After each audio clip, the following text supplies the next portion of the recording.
Now guys, अब हम लोग इंजीनियरिंग मटेरियल्स का पार्ट 7 देखते हैं। पार्ट 6 में हम लोगों ने फिजिकल प्रॉपर्टीज ऑफ मेटल्स के जितने विभाग थे हम लोगों ने उसको देखा। आज हम लोग मैकेनिकल प्रॉपर्टीज यानी मेटल्स के जितने ही मैकेनिकल प्रॉपर्टीज होते हैं आज उसको हम लोग देखेंगे। मैं फिर से आप लोगों को रिवाइज कर दूं कि इंजीनियरिंग मटेरियल सिविल, मैकेनिकल और ऑटोमोबाइल का एक बहुत ही इंपॉर्टेंट सब्जेक्ट है और ये डिप्लोमा सेकेंड ईयर का एक इंपॉर्टेंट सब्जेक्ट है जिसको डिप्लोमा सेकेंड ईयर में पढ़ना होता है। तो चलिए part 7 mechanical properties of metals को शुरू करते हैं। सबसे पहले जानते हैं मैकेनिकल प्रॉपर्टीज क्या होते हैं किसी भी मेटल्स के। तो the properties of a material that determine its behaviour under applied force are known as mechanical properties.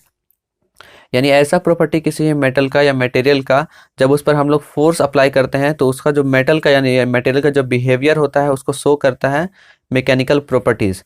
तो the properties of a material that determine its behaviour under applied force are known as mechanical properties. Mechanical properties को समझने से पहले हम लोग कुछ कुछ जो टर्म्स है उसको समझते हैं। सबसे पहला है हमारे पास स्ट्रेस। स्ट्रेस स्ट्रेन वगैरह जो है ये बहुत ही डीपली पढ़ाया जाता है इंजीनियरिंग मैकेनिक्स और स्ट्रेंथ ऑफ मटेरियल सब्जेक्ट्स में। अगर आप लोग चाहते हैं कि मैं उन सब्जेक्ट्स पर भी एक कोर्स लेकर आऊँ, ये एक फुल कोर्स, और वो जो कि हमारे डिप्लोमा सेकेंड ईयर के सिलेबस में है, तो आप लोग कमेंट में लिख सकते हैं, मैं आप लोगों को उस पर भी कोर्स दूंगा। लेकिन चलिए मैं आप लोगों को कुछ हल्का सा इसके बारे में बता दूं कि स्ट्रेस क्या होता है, स्ट्रेन क्या होता है। तो stress is the internal resistance set up in a material to deformation due to application of external forces. तो जब कोई मटेरियल यानी सपोज कीजिए कोई मटेरियल है, जब कोई मटेरियल पर या फिर जब कोई मेटल पर कोई फोर्स एक्ट होता है, जब कोई फोर्स एक्ट किया जाता है तो जो उसका डिफॉर्मेशन है यानी कि जो फोर्स से वो मटेरियल डिफॉर्मेशन होगा उसको रोकने के लिए, उसको रजिस्ट करने के लिए जो मेटल है उसके अंदर के जो एटम्स मॉलिक्यूल्स हैं वो अपने अब वो क्या करते हैं, एक रेजिस्टेंस फोर्स लगाते हैं, उसको हम लोग स्ट्रेस कहते हैं। तो स्ट्रेस क्या है, एक इंटरनल फोर्स है, इंटरनल रेजिस्टेंस फोर्स है। तो stress is the internal resistance setup यानी force in a material to deformation due to उस डिफॉर्मेशन को रजिस्ट करने के लिए deformation due the application of external forces, external forces के एप्लीकेशन के कारण जो डिफॉर्मेशन होगा उसको रोकने के लिए। Mathematically stress is expressed as force divided by cross sectional area. यानी कि ये कोई हमारे पास मटेरियल है समझ लीजिए, और इसका जो बाहरी सेक्शनल एरिया होता है यानी कि जो अगर हम लोग किसी मेटल को 20 से यानी परपेंडिकुलरली काट दें तो जो हमारे पास एरिया बचता है उसको हम लोग क्रॉस सेक्शनल एरिया कहते हैं। ये हमारा क्रॉस सेक्शनल एरिया है। तो अगर हम लोग स्ट्रेस का मैथमेटिकली एक्सप्रेशन देखें तो वो है हमारे पास जो उस पर फोर्स लग रहा है इस मेटल के ऊपर, यानी कि एक्सटर्नल फोर्स लोड जिसको हम लोग पी से डिनोट करते हैं, अपॉन में उसका क्रॉस सेक्शनल एरिया यानी कि एरिया। नेक्स्ट है हम लोगों का स्ट्रेन। तो स्ट्रेस आप लोग समझ गए, स्ट्रेस क्या होता है, लोड अपॉन एरिया, इतना भी आप लोग याद रखिएगा तो चलेगा। नेक्स्ट है स्ट्रेन। स्ट्रेन क्या होता है, स्ट्रेस और कुछ नहीं यानी कि जब कोई एक्सटर्नल फोर्स, यहाँ पर हम लोग देखें क्या कि जब कोई एक्सटर्नल फोर्स किसी मेटेरियल पर लग रहा है तो वो उसके अंदर एक रेजिस्टेंस फोर्स उत्पन्न हो रहा है, प्रोड्यूस हो रहा है, जो कि क्या कर रहा है, उसके डिफॉर्मेशन को रोक रहा है। लेकिन स्ट्रेन क्या है, जब हम लोग किसी बॉडी पर फोर्स लगाते हैं तो उसके अंदर जो डिफॉर्मेशन आती है उसको मेजरमेंट को हम लोग स्ट्रेन कहते हैं। तो stress is the deformation produced per unit length of a body under the action of the external forces. तो स्ट्रेस क्या है कि किसी भी मटेरियल पर जब उस पर फोर्स लगा तो पर यूनिट एरिया पर जो डिफॉर्मेशन हुआ उस फोर्स के कारण उसको हम लोग स्ट्रेन कहते हैं। मैथमेटिकली स्ट्रेन को किस तरह से एक्सप्रेस किया जाता है, as change in length divided by original length. यहाँ एक हम लोग डायमेंशन भी कहते हैं कि change in dimension divided by original dimension, यानी उसका लंबाई चौड़ाई जिस अनुपात में था जितना चेंज हुआ और उसका जो ओरिजिनल लेंथ था उस मटेरियल का उसको हम लोग जो डिवाइड करेंगे तो हमारे पास स्ट्रेन आएगा। तो चेंज इन लेंथ यानी del L upon original L strain का फॉर्मूला होता है। अब हम लोग देखते हैं मैकेनिकल प्रॉपर्टीज कौन कौन से हैं किसी भी मटेरियल के। तो mechanical properties usually related to the elastic and plastic behaviour of the material. तो सबसे पहला हमारे पास प्रॉपर्टीज है इलास्टिसिटी। इलास्टिसिटी क्या होता है ये पहले भी देख चुके हैं, लेकिन फिर से मैं इसको रिवाइज करता हूँ क्योंकि मैं थोड़ा डिफिनेशन के साथ या फिर काफ़ी ज़्यादा डिफाइन करूँगा। तो the ability of a material to regain its original shape and size after the removal of load is known as elasticity. यानी ऐसा कोई भी मटेरियल जिस पर हम लोग अगर फोर्स लगाते हैं और उसको जब हम लोग उस फोर्स को रिमूव करते हैं तो वो क्या करता है, अपने शेप को वापस रीगेन कर लेता है। उसको हम लोग इलास्टिक बॉडी या उस प्रॉपर्टी को इलास्टिसिटी कहते हैं। उस मटेरियल के प्रॉपर्टी को, उस मटेरियल के एबिलिटी को इलास्टिसिटी कहते हैं।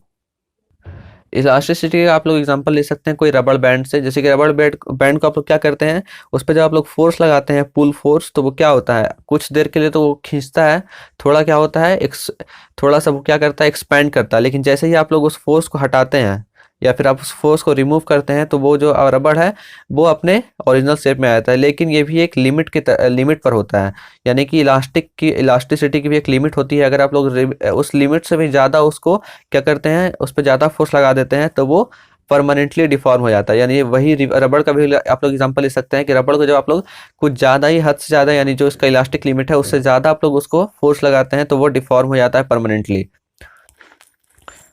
The deformation will be elastic when the body removes its original shape completely after removing the load. For each elastic body a certain limit. यही चीज़ मैं आपको कह रहा हूँ कि हर इलास्टिक बॉडी का एक इलास्टिक लिमिट होता है, beyond which the material will hold a remaining deformation. अगर इसके beyond जाया जाए यानी इससे ज़्यादा फोर्स लगाया जाए तो वो बॉडी जो है डिफॉर्म हो सकता है। This limit is called elastic limit. और ये जो लिमिट होता है किसी बॉडी का, जिस लिमिट के बाद वो क्या हो, परमानेंटली डिफॉर्म हो जाए, उसे हम लोग इलास्टिक लिमिट कहते हैं। और used in engineering materials structure members. और जो इलास्टिसिटी है वो किस चीज़ में यूज़ होता है, इंजीनियरिंग मटेरियल्स स्ट्रक्चरल मेंबर्स में। इन चीज़ों को डिज़ाइन करने में, इंजीनियरिंग मटेरियल्स स्ट्रक्चरल मेंबर को डिज़ाइन करने में इलास्टिसिटी प्रॉपर्टी का यूज़ होता है। यंग्स मॉड्यूलस ऑफ इलास्टिसिटी क्या होता है? यंग्स मॉड्यूलस ऑफ इलास्टिसिटी भी बहुत इंपॉर्टेंट है, आप लोग याद रखिएगा। यंग्स मॉड्यूलस ऑफ इलास्टिसिटी कहते हैं, उसको हम लोग डिनोट करते हैं ई से। इसका फॉर्मूला क्या होता है? E is equal to stress upon strain. ये तो फॉर्मूला होता है, लेकिन इसको लिखा कैसे आता है कि इससे हम लोग कहते हैं कि स्ट्रेस जो है वो डायरेक्टली प्रोपोर्शनल है स्ट्रेन के, और उसका हम लोग कांस्टेंट लगाते हैं जो कि ई होता है, और ये ई हमारा यंग्स मॉड्यूलस ऑफ इलास्टिसिटी होता है। स्ट्रेस और स्ट्रेन आप लोग पढ़ चुके हैं पहले ही, तो stress upon strain is equal to Young's modulus of elasticity. यहाँ स्ट्रेस का फॉर्मूला है यहाँ पर रो इंटू एल, यानी कि यहाँ पी इंटू एल, और यहाँ पर है डेल्टा एल इंटू ए।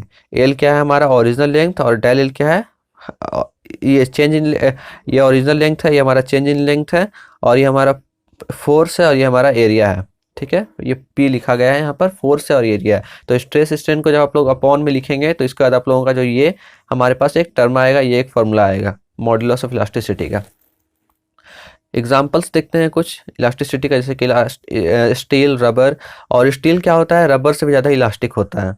आप लोग समझते हैं कि रबर इलास्टिक होता है, लेकिन स्टील जो होता है रबड़ से भी ज़्यादा इलास्टिक होता है। यहाँ पर वही चीज़ लिखा गया है। नेक्स्ट है plasticity. The ability of a material to be permanently deform without fracture even after the removal of load is known as plasticity. यानी कि बिना फ्रैक्चर के अगर कोई बॉडी या अगर कोई मटेरियल परमानेंटली डिफॉर्म हो जाता है उसे हम लोग प्लास्टिसिटी कहते हैं। Even after the removal of load is known as plasticity. तो इलास्टिसिटी में क्या हो रहा था कि जब हम लोग किसी मटेरियल को किसी फोर्स से, अगर हम लोग उसको फोर्स से अगर पुल कर रहे थे या कंप्रेस कर रहे थे या फिर किसी भी तरह का उस पर एक्शन दे रहे थे फोर्स का, तो वो अपने थोड़े से डिफॉर्म होने के बाद वो, अगर उसको फोर्स हटाने के बाद वो अपने आप अपना जो रियल या फिर जो ओरिजिनल जो डायमेंशन है या जो ओरिजिनल शेप है उसमें वापस आ जा रहा था। लेकिन प्लास्टिक बॉडी में ऐसा कुछ नहीं होगा। प्लास्टिसिटी में क्या होगा कि अगर हम लोग किसी मटेरियल को अगर फोर्स दे रहे हैं तो वो डिफॉर्म तो नहीं होगा, वो फ्रैक्चर तो नहीं होगा, लेकिन वो डिफॉर्म हो जाएगा परमानेंटली, और उस पर फोर्स हटाने के बाद वो वापस अपने अपने जो ओरिजिनल शेप है उसको वापस रिगेन नहीं कर पाएगा। तो सपोज कीजिए कोई हमारे पास मटेरियल है और इस पर हम लोग फोर्स लगा रहे हैं दोनों तरफ से, तो हमारे पास जो है ये एक बॉडी आएगा फोर्स लगाने के बाद, तो ये क्या है, परमानेंटली डिफॉर्म हो चुका है, ये वापस नहीं आएगा। फोर्स हटा भी दे तो ये वापस नहीं आएगा, लेकिन प्लास्टिक बॉडी में वो वापस अपने अपने शेप को रिगेन कर ले रहा था। तो the removal of load is known as plasticity. Plastic deformation will take place only after the elastic limit. तो प्लास्टिक लिमिट कब होता है, जब हम लोग उसको इलास्टिक लिमिट से ज़्यादा उस पर फोर्स लगा देते हैं, has been exceeded. This property plays major role in forming, shaping, forging etc material. तो इन प्रॉपर्टीज़ का कहाँ यूज़ होता है, फॉर्मिंग, शेपिंग, फॉर्जिंग मटेरियल्स के इन चीज़ों में यूज़ होता है। स्ट्रेंथ क्या होता है? The ability of a material to withstand stress without fracture is called its strength. It is expressed as force per unit area of cross section. तो strength क्या होता है, जैसे कि आप लोगों ने पढ़ा था स्ट्रेस। स्ट्रेस क्या होता है, जब कोई मटेरियल के ऊपर फोर्स लगाया जाता है तो उसके अंदर उसके अंदर जो इंटरनल जो मॉलिक्यूल्स वगैरह हैं वो जब रेजिस्टेंस फोर्स लगाते हैं उसको हम लोग स्ट्रेस कहते हैं। तो स्ट्रेंथ क्या होता है, तो स्ट्रेंथ वो लिमिट होता है, वो स्ट्रेस का लिमिट होता है जहाँ तक जो है वो मटेरियल अपने आप को क्या कर दे, डिफॉर्मेशन से बचाए रखे। तो the ability of a material to withstand stress without fracture is called its strength. तो मटेरियल का वो प्रॉपर्टी या मटेरियल का वो एबिलिटी जब तक वो अपने डिफॉर्मेशन को रजिस्ट करता रहे, उसके हद को, उसके लिमिट को हम लोग स्ट्रेंथ कहते हैं। उसका स्ट्रेंथ होता है किसी मटेरियल का स्ट्रेंथ ज़्यादा होता है, किसी मटेरियल का स्ट्रेंथ कम होता है। तो स्ट्रेस को हम लोग क्या कहते हैं, स्ट्रेंथ को क्या कहते हैं, the ability of material to withstand stress without fracture is called, यानी इसमें फ्रैक्चर नहीं हो और उसके बाद उस फ्रैक्चर नहीं होने के बावजूद उसको क्या करे, वो अपने डिफॉर्मेशन को रोक के रखे। Its strength is called its strength, it is expressed as force per unit area of cross section. तो स्ट्रेंथ और कुछ नहीं बल्कि स्ट्रेस ही होता है, क्योंकि स्ट्रेस और स्ट्रेंथ क्या होता है, हमारे डिफॉर्मेशन को रोकता है। तो फोर्स अपॉन एरिया ही यानी क्रॉस सेक्शन एरिया ही हमारा स्ट्रेंथ होता है। The material has to withstand different types of forces and such as tensile, compressive and shear, hence strength is also known as tensile, compressive and shear strength. तो material के different types, material पर different types force act होते हैं, जैसे कि tensile force, compressive force और shear force. इसी के हिसाब से स्ट्रेंथ को भी काफ़ी सारे नाम दिए गए हैं, जैसे कि स्ट्रेंथ से टेंसाइल स्ट्रेंथ होते हैं, कॉम्प्रेसिव स्ट्रेंथ होते हैं और शियर स्ट्रेंथ होते हैं। The structure of a material plays a vital role in designing component of a machine or a member of a structure। यानी कि जो strength of a material होता है, यानी किसी मटेरियल की जो शक्ति होती है या फिर जो कहें क्षमता होती है, स्ट्रेंथ होती है, वो बहुत ही इंपॉर्टेंट रोल प्ले करती है किसी भी मशीन के डिज़ाइनिंग कंपोनेंट में। क्योंकि अगर हम लोग उसको जिसका जितना ज़्यादा स्ट्रेंथ होगा, यानी जो हमारे रिक्वायर के हिसाब से जितना ज़्यादा स्ट्रेंथ होगा उसका, उसी को हम लोग यूज़ करते हैं। इसलिए बहुत इंपॉर्टेंट होता है इंजीनियरिंग फील्ड में स्ट्रेंथ ऑफ मटेरियल। और स्ट्रेंथ हम लोग किस तरह से निकालते हैं, स्ट्रेस से। स्टिफनेस क्या होता है, हमारे पास जो नेक्स्ट प्रॉपर्टी है मैकेनिकल, वो है stiffness. The property of material which enables to resist elastic deformation और डिफ्लेक्शन इज कॉल्ड स्टिफनेस। तो वह प्रॉपर्टी मटेरियल का जो रजिस्ट करता है उसके इलास्टिक डिफॉर्मेशन को, वो हमारा स्टिफनेस कहलाता है। The material which suffers less deformation under load has high degree of stiffness. तो वो वैसा मटेरियल जो कम इलास्टिक हो, यानी कि वो ऐसा मटेरियल जो कम डिफॉर्म हो, और उसको कहेंगे कि हम लोग क्या है, उसका जो स्टिफनेस डिग्री है वो हाई है। डक्टिलिटी क्या होता है, डक्टिलिटी क्या होता है, किसी भी मटेरियल को उसको उसको हैमर करके या फिर फोर्स लगाकर उसको वायर के रूप में खींचना डक्टिलिटी कहलाता है। तो the property of material to undergo deformation undergo tension without fracture is called ductility. तो टेंसाइल फोर्स यानी उसमें टेंशन फोर्स आना, यानी टेंसाइल डिफॉर्मेशन आना, उसको डक्टिलिटी कहते हैं। और उसमें फ्रैक्चर नहीं होना चाहिए, without fracture is called ductility. इसको आप लोग वायर से भी समझ सकते हैं कि वायर को क्या करते हैं हम लोग, जब उसको हम लोग डक्टाइल करते हैं यानी कि उसको डिफॉर्म करते हैं टेंसाइल, तो क्या होता है, तार के रूप में खींचता है और उसमें फ्रैक्चर भी नहीं होना चाहिए। Ductility of material can be measured by the percentage elongation and the reduction of area before rupture of a test pipe. तो जैसे हम लोग देखते हैं कि अगर कोई एक इस तरह का कोई मटेरियल है, अगर हम इसको खींच रहे हैं तो क्या होगा, इस तरह कुछ हमारे पास एक वायर आएगा या फिर इस तरह का एक पतली सी चीज़ आएगी। तो यहाँ पर क्या हो रहा है, इसका जो विड्थ है, ये जो इसका लंबाई है ये तो बढ़ रहा है, लेकिन जो इसका विड्थ है यानी जो चौड़ाई है वो इसका घट रहा है। जिसको हम लोग किस तरह से मापेंगे, तो डक्टिलिटी का मापने का तरीका क्या है कि जो इलोंगेशन है, जो लंबाई आई है, और जितना उसका जो एरिया में या फिर जो उसका टेस्ट पीस का जो एरिया था उस पर जितना रिडक्शन आया है एरिया में, उसको जब हम लोग डिवाइड करेंगे तो हमारे पास जो आएगा वो डक्टिलिटी आएगा। तो it is the tensile property of material. यह एक टेंसाइल प्रॉपर्टी होता है मटेरियल का, डक्टिलिटी, क्योंकि इसमें हम लोग क्या करते हैं, खींचते हैं किसी मटेरियल को। इलोंगेशन का आप लोग फॉर्मूला समझे, क्या हुआ, I F minus I not upon I not into 100%। ये परसेंटेज में हम लोग डक्टिलिटी निकालते हैं। आई एफ यहाँ फ्रैक्चर लेंथ है और I not original gauge length है। एरिया रिडक्शन कैसे निकालेंगे, A not minus A F into 100 upon A not. A not हमारे पास original cross sectional area of the specimen है और A F cross sectional area at the point of fracture है। तो ये फॉर्मूला जब याद रखिए, अगर आगे मैं आप लोगों को अगर न्यूमेरिकल पढ़ाऊँ तो मैं आप लोगों को अच्छे से इस तरह का इन चीज़ों को समझा दूंगा। Wire drawing is a well known example of ductility. तो वायर बनाना यानी वायर खींचना एक बहुत ही नोन यानी एग्जांपल है हमारे डक्टिलिटी का। फिर है हमारे पास मैलिबिलिटी। मैलिबिलिटी क्या होता है, the capacity of a material to without stand deformation under compression without rupture is called malleability. तो मैलिबिलिटी क्या होता है, वह कैपेसिटी होता है मटेरियल का जो उसके कॉम्प्रेशन का जो डिफॉर्मेशन है उसको रोकता है, रप्चर होने से रोकता है। तो मेलेबिलिटी हम लोग पहले भी देख चुके हैं कि किसी भी मेटल को या फिर किसी मटेरियल को उसको हैमरिंग करके फोर्स लगाकर उसको पतली शीट के रूप में बनाना, उसको मेलेबल कहते हैं, यानी कि वो उतना ज़्यादा मेलेबल होगा। Forging and rolling operations in which metal is formed by hammering और रोलिंग यूटिलाइज मेलेबिलिटी प्रॉपर्टी। तो जब फोर्गिंग वगैरह या रोलिंग वगैरह ऑपरेशंस होते हैं मेटल्स का, तो उनमें हम लोग मेलेबिलिटी यूज़ करते हैं, मेलेबिलिटी प्रॉपर्टीज़ का यूज़ करते हैं हैमरिंग करके और रोलिंग करके। Gold is most malleable and lead is malleable next to gold. तो गोल्ड हमारा सबसे मेलेबल हमारे पास मेटल है, उसके बाद हमारे पास लेड है मेलेबल में।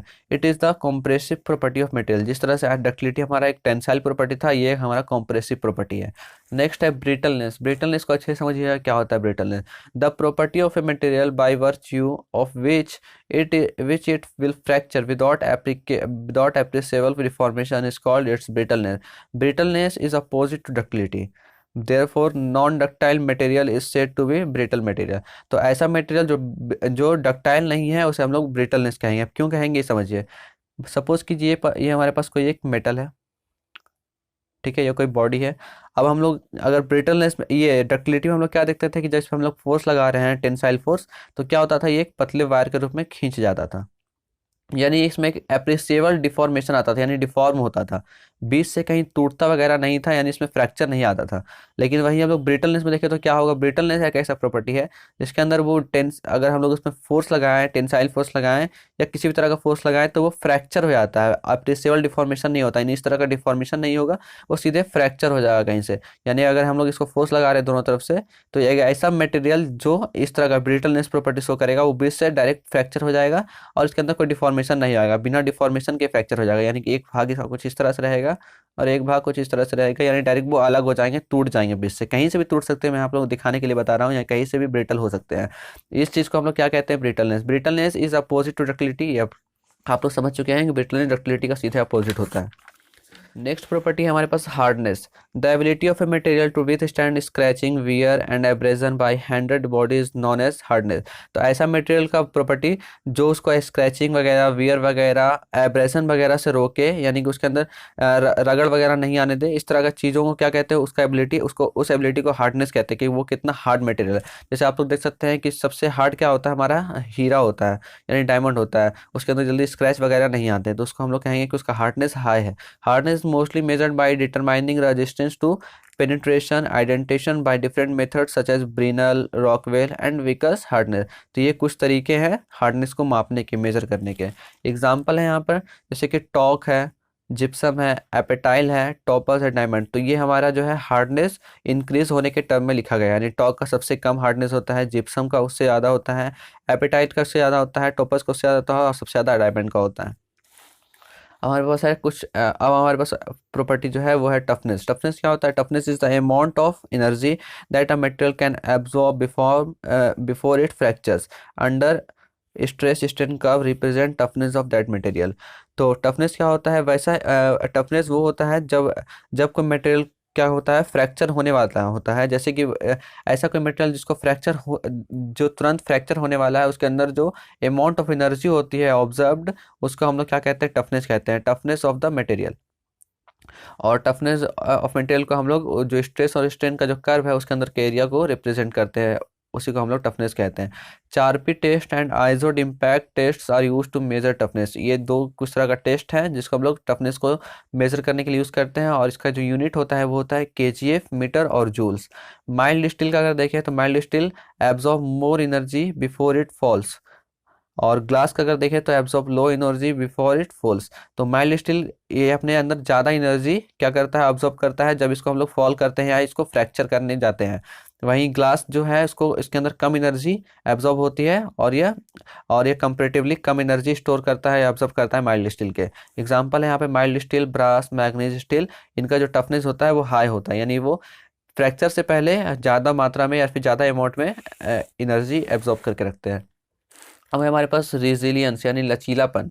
तो resilience is the capacity of material to absorb और store energy and to resist shock and impact.